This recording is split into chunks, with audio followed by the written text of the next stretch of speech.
Hello बच्चों, let's say this question is a circuit takes a current of 3 ampere, power factor of 0.6 lagging when connected to a 115 volt 250 hertz supply. Another circuit takes a current of 5 ampere at a power factor of 0.707 leading when connected to the same supply. If the two circuits are connected in series across a 230 volt 50 hertz supply, then the calculate the current, the power consumed और the power factor. बच्चों तीनों value calculate करनी है मुझे, ठीक है। तो बच्चों यहाँ पे करंट कितनी आ रही है, हमारे पास करंट है 3 एम्पियर है ना। करंट कितनी है, आई इज इक्वल टू हमारे पास 3 एम्पियर को जो कोस फाइव फाइव वन की जो वैल्यू दे रखी है आपकी, कोस फाइव वन की वैल्यू कितनी दे रखी है बच्चों, जैसे 0.6 है ना। तो ये सब कनेक्टेड कर दिया है ना। अब बच्चों यहाँ से बोल रहा है करंट निकालनी है, तो करंट निकालने के लिए बच्चों हमें कई सारी वैल्यू और निकालनी पड़ेगी ना। करंट निकालने के लिए आई इज इक्वल टू, यदि करंट निकालें तो आई इज इक्वल टू क्या होता है, जैसे वी बाय जेड, ठीक है, वी बाय जेड, ठीक है। तो बच्चों लेकिन अब यहाँ पे ये जो करंट तो निकल जाएगी, लेकिन जो वी की वैल्यू है, वी की वैल्यू भी चलो ठीक है, ये दे रखा है हमारे पास 230 वोल्ट, तो वी इज इक्वल टू कितना है 230 वोल्ट दे रखा है, ठीक है। और फिर फ्रिक्वेंसी कितनी है, जैसे 50 हर्ट्स है ना। लेकिन जेड की वैल्यू नहीं दे रखी है, तो जेड की निकालने के लिए, जेड निकालने के लिए बच्चों हमें यहाँ पे कुछ वैल्यूज और निकालनी पड़ेगी, है ना। जैसे बात करें हम यहाँ पर रेजिस्टेंस की, तो cos five one is equal to होता है, cos five one is equal to होता है R one by Z one, है ना, आर बाय जेड होता है। तो मुझे R one is equal to जाएगा, this is Z one cos of five one. तो आर वन की वैल्यू क्या हो जाएगी, ये हो जाएगा 38, ये हो जाएगा आपका। और जेड वन क्या होता है, Z is equal to V upon I, है ना। तो जेड की वैल्यू भी तो निकालनी पड़ेगी, तो जेड वन निकालो, तो Z one is equal to जाएगा जैसे V one upon I one, है ना, कितना V one upon I one. तो यहाँ पे कितनी करंट है, one one V one upon, और ये 3 एम्पियर, तो वी अपॉन आई, तो ये हो जाएगा दिस इज 115 अपॉन 3। तो कितनी बार कटेगा, ये आएगा हमारे पास अप्रोक्सीमेट 38.33 ओम। ये वैल्यू यहाँ रखो, 38.33 इंटू कोस फाइव वन की वैल्यू कितनी है, दिस इज 0.6। तो मल्टीप्लाई जैसे ही करूंगा तो आर वन की वैल्यू क्या आ जाएगी, ये आ जाएगी हमारे पास 23 ओम। आर वन की वैल्यू कितनी आएगी बच्चों, 23 ओम। क्लियर। अब बच्चों एक्सएल की वैल्यू निकाल लूँ यहाँ से, तो हम क्योंकि मुझे आर और जेड दे रखा है ना। तो एक्स एल की वैल्यू हो जाएगी, जैसे Z one square minus Z one square minus R one square, ठीक है। तो जेड 38.33 का स्क्वायर माइनस 23 का स्क्वायर। तो एक्सएल की वैल्यू कितनी आएगी बच्चों, ये आ जाएगी हमारे पास 38.33,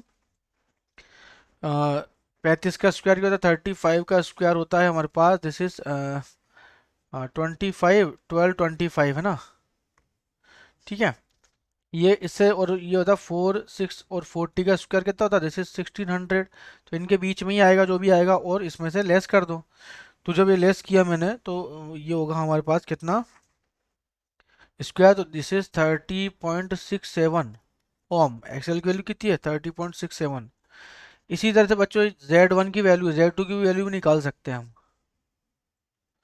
तो जेड टू की वैल्यू जाएगी, जेड टू क्या हो जाएगा, फिर उसके बाद आपका Z two is equal to जाएगा बच्चों, जब करंट कितनी जा रही है, करंट 5 एम्पियर जा रही है, वोल्टेज तो वही है, जैसे 115 अपॉन 5, तो कितना जाएगा 23 ओम, ठीक है। इसी तरह से आर टू की वैल्यू भी निकाल लेंगे, R two is equal to Z two cos of five, cos of five, ठीक है, कोस ऑफ फाइव टू, ये फाइव वन है बच्चों, और यहाँ पे भी फाइव टू है, ये फाइव टू। तो वैल्यू कैलकुलेट करो, तो ये 23 into cos of five two, तो 0.707। तो यहाँ पे आर टू की वैल्यू कितनी आएगी, आर टू की वैल्यू आ जाएगी दिस इज 16.26 ओम, ठीक है। तो बच्चा एक्स सी की वैल्यू निकाल लेंगे यहाँ से, तो X C is equal to जाएगा हमारे पास कितना, ये हो जाएगा Z two square minus R two square. क्यों, क्योंकि बच्चों एक्स सी और एक्सएल क्यों करा, क्योंकि यहाँ पे बच्चों लेग लेग कर रहा है, ठीक है, और यहाँ पे लीड कर रहा है, ठीक है। इस वजह से ये कैपेसिटिव होगा और ये इंडक्टिव होगा, याद रखना, जैसे इंडक्टिव, और ये होगा हमारे पास क्या, दिस इज कैपेसिटिव, इंडक्टिव और कैपेसिटर, क्योंकि लेगिंग है और यहाँ लीडिंग है, तो बस वैल्यू रख दो। यहाँ पे हो जाएगा जेड एल का स्क्वायर, दिस इज 23 का स्क्वायर माइनस 16.26 का स्क्वायर। ठीक है, तो जब कैलकुलेट किया यहाँ से ये आया 16.26 ओम। क्लियर। तो बच्चा अब यहाँ से निकालना है करंट निकालना। अब मेरे पास सारी वैल्यू आ गई, तो ए वाला पहले कैसे सॉल्व करेंगे। तो current I is to V by Z, है ना। चलो अभी तो एक मिनट थोड़ा सा और देखते हैं इसको।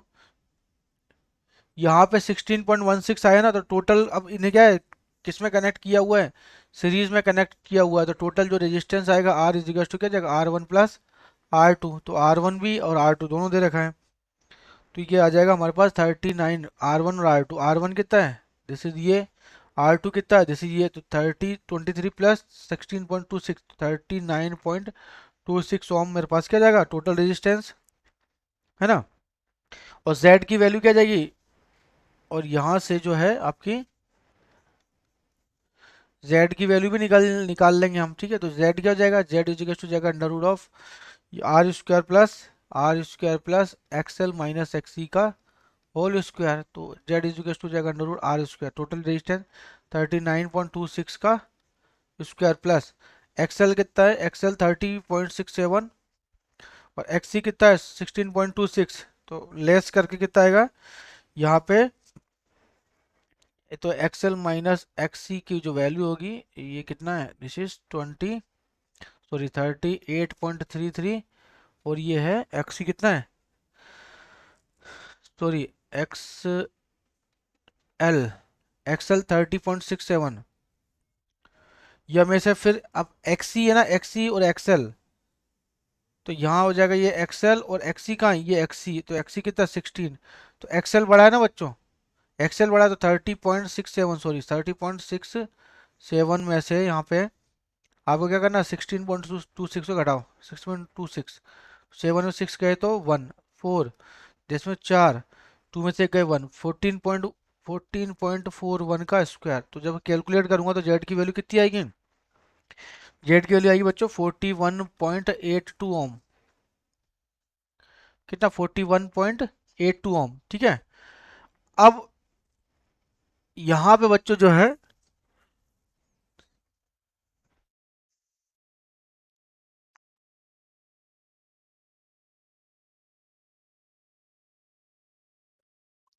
अब इसके बाद जो है हमें अब करंट निकालनी है, तो करंट कितना जाएगा बच्चों, I is to V by Z, मैं यही लिख रहा हूँ, तो आई इज टू जाएगा आपका, ये हो जाएगा I is to V by Z, है ना, ये फॉर्मूला था, तो वी कितना है power supply, this is 230 upon 41.82, जैसे कि अभी आया 41.8, इसे कैंसिल आउट करेंगे तो वैल्यू आएगी हमारे पास कितनी 5.5 एम्पियर।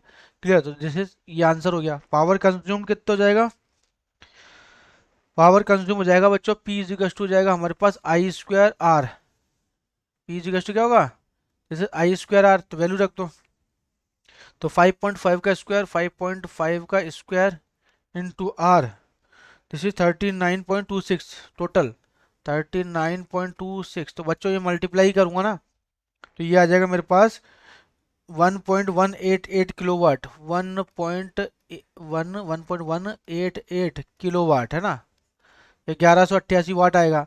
अब थर्ड ये भी हो गया हमारे पास, और सी वाला जो है पावर फैक्टर, पावर फैक्टर कैसे करेंगे, तो कोस फाइव इक्वल टू क्या है आर बाय जेड, आर कितना है हमारे पास, दिस इज 39.26, जेड कितना है हमारे पास 41.92, है ना, जेड का है जेड जेड 41.82 है ना, 82, तो बच्चों यहाँ से कैलकुलेट करूंगा ना तो ये आएगा दिस इज 0.939।